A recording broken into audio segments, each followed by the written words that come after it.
नमस्कार दोस्तों, मैं doctor Deepak Raj Jain, associate professor, government college Tonk, आपका अभिनंदन करता हूं। कल हमने आर्क ऑफ लेंथ के बारे में पढ़ा। आज हम उसी पे आधारित कुछ प्रश्नों को हल करने की कोशिश करते हैं, देखते हैं वो किस प्रकार से हल होते हैं।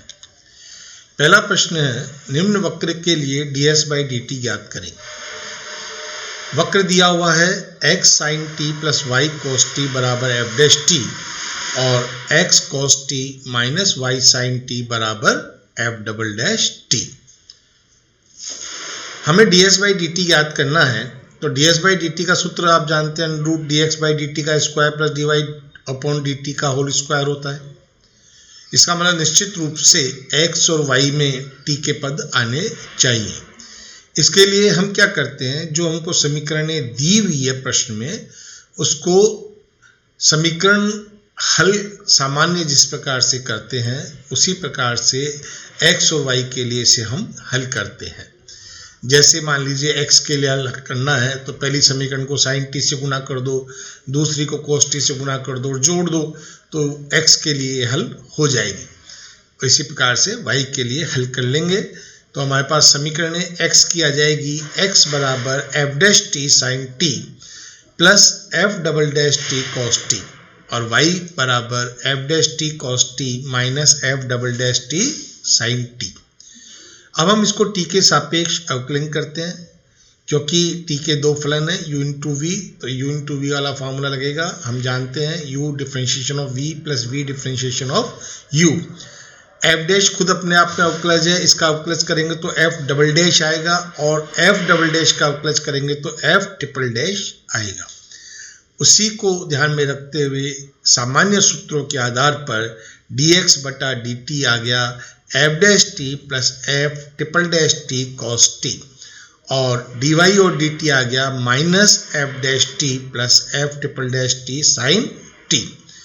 अब dx और dt और dy dt का फॉर्मूले में रख देंगे तो ds और dt आ जाएगा, क्योंकि cos square plus sine square 1 हो जाएगा, तो बचेगा क्या, f dash T plus f triple dash T.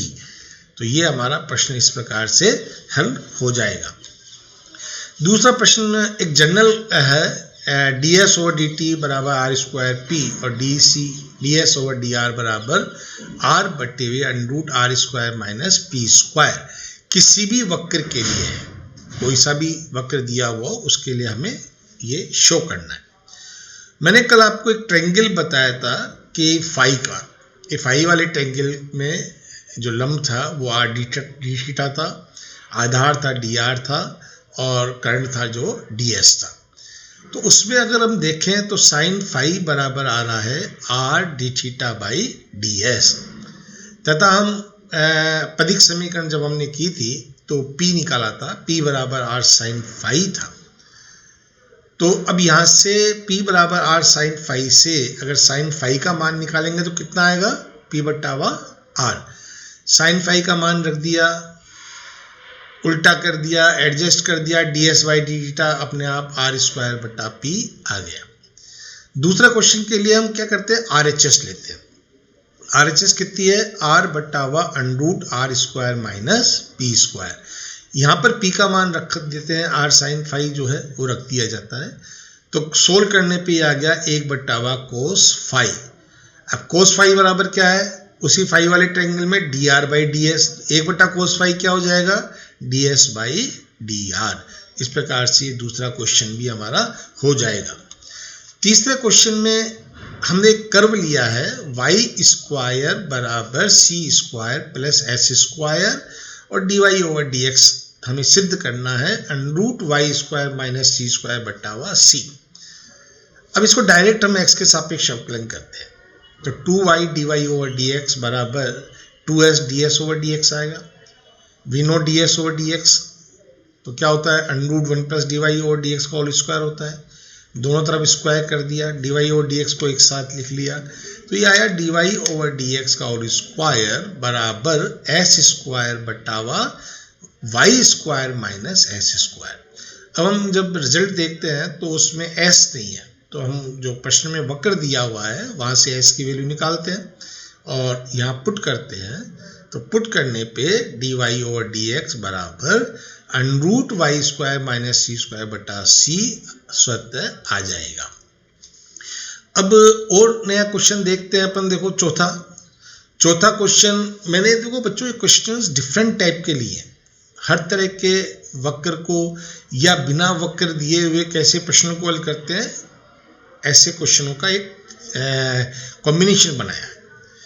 अभी चौथा है वही किसी वक्र के लिए सिद्ध करो। ये कई बार परीक्षा में पूछा गया है क्वेश्चन, लेकिन क्योंकि जब तक आपको बेसिक नहीं याद होगा ये क्वेश्चन करने मुश्किल हो जाते हैं।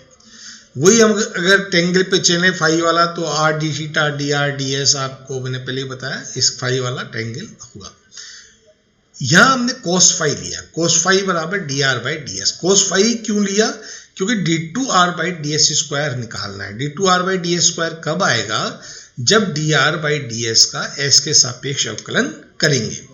तो ये एक बेसिक फंडामेंटल है जो हमें सोचना पड़ेगा क्वेश्चन को देखकर कि d2r/ds² है तो हमें dr/ds तो चाहिए ही।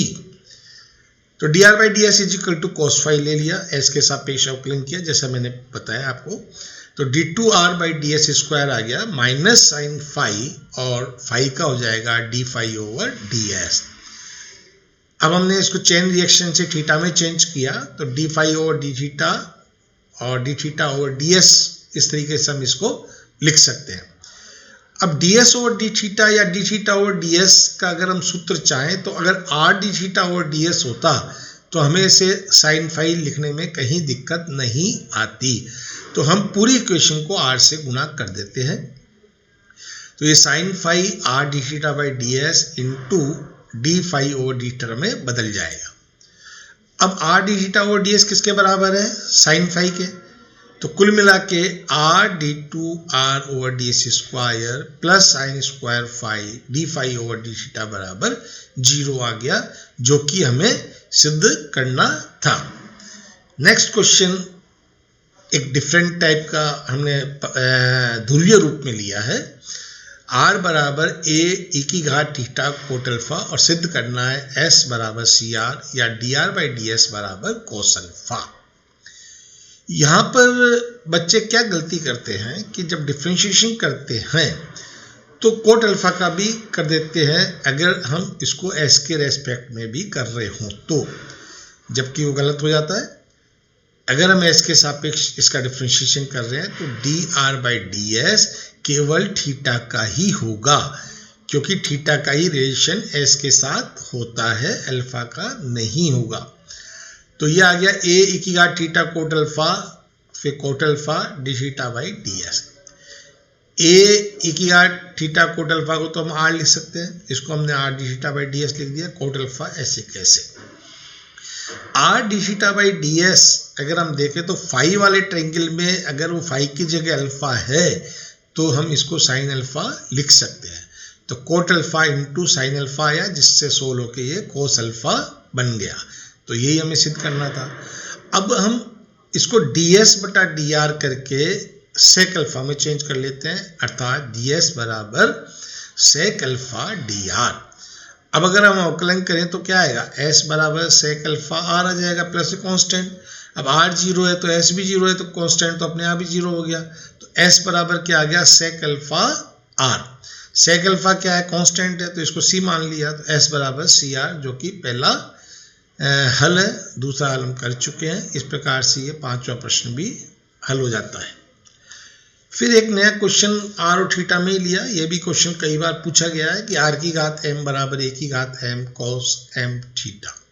हमें यहाँ पे थीटा के रेस्पेक्ट में डिफरेंशिएट करना है। आप चाहें तो डायरेक्ट कर सकते हैं और आप चाहें तो log लेके भी इसको किया जा सकता है।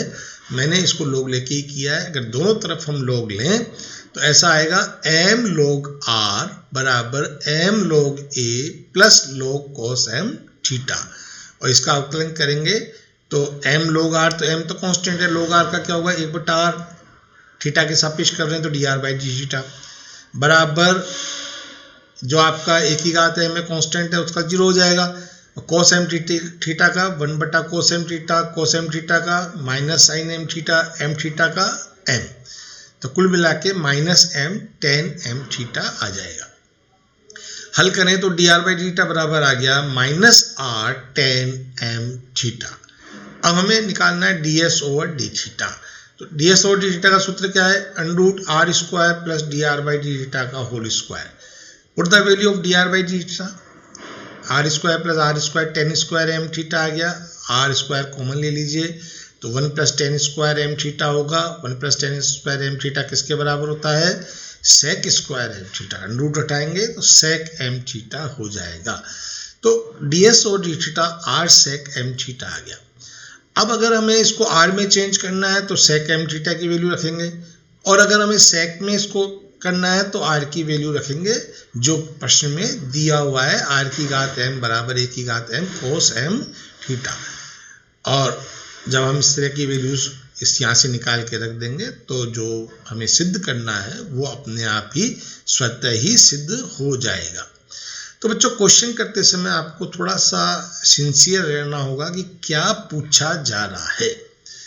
जो चीज़ पूछी जा रही है उसको अगर आप कंसंट्रेट करेंगे तो वहीं से आंसर की स्टेप्स आएंगी, और अगर आपने रटे रटाई तरीके से करना चाहा तो आप गलत कर पाएंगे।